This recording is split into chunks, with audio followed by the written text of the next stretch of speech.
Hey everybody, here we are with another match in the Fury. This time I've ended up on Prokhorovka, but I've still got the same enemy platoon on the other team, this time both in T-37s. And they've brought a friend in a GW Panther. Not the kind of thing I like to see on the opposing team, but we'll see what we can do. As you may have noticed from the sound of my voice, it's spring as I record this. I have hay fever. Fuck spring, it is the worst season.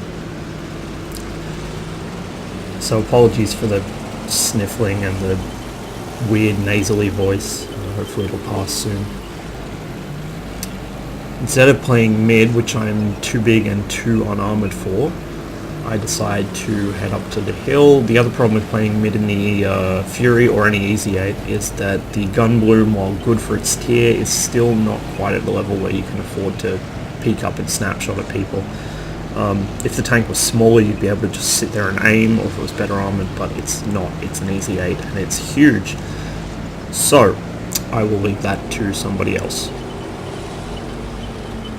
Immediately one of the enemy pubbies makes my day by saying how he saved up gold in-game to try and buy the Fury from the in-game store, and now he can't buy it because he doesn't want to spend real money on it, and the only way to buy the Fury was for real money since it was a one-time event. There is nothing that pubbies will not fuck up.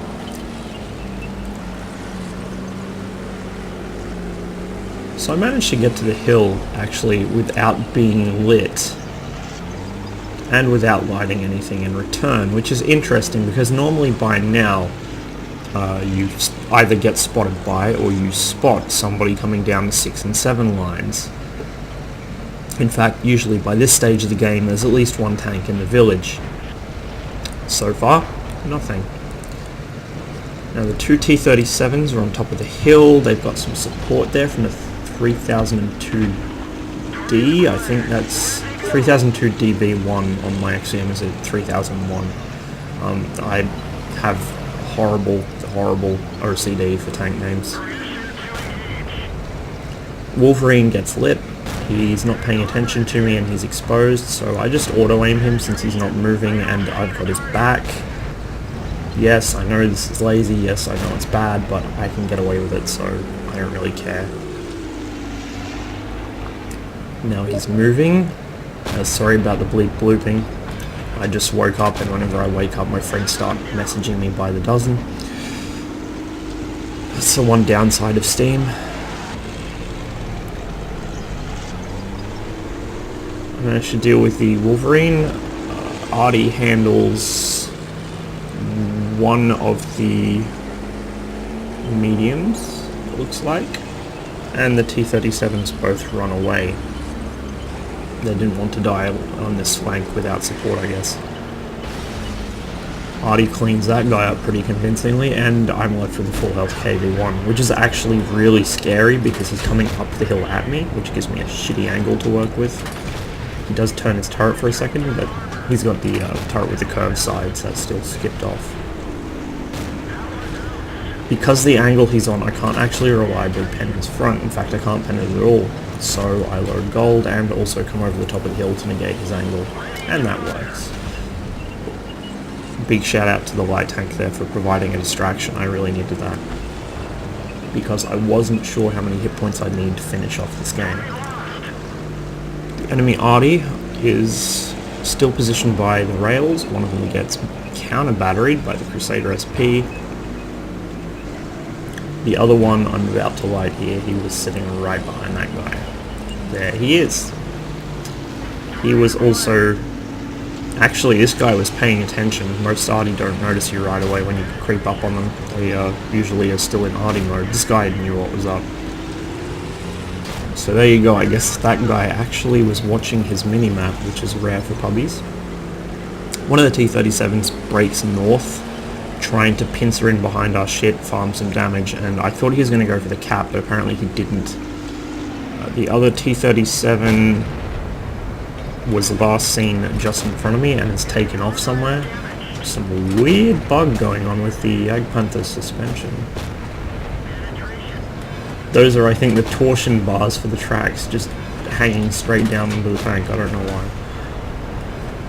This 3601's presenting side to me, but he turns and angles. Now he's impenetrable.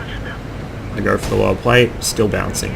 But because I know it's a 3601, I know that right about here where I'm aiming is that little box. I believe it's the air filter intake for the engine, one on each side. And because the angle he's at, that's flat on to me. Or at least closer to flat on than his front plate. He gets racked by the KV-85 next to me. Probably one of my shots actually damaged his rack. Managed to track the T-37 and then RNG 2 shots completely over his head before my third one finally kills him.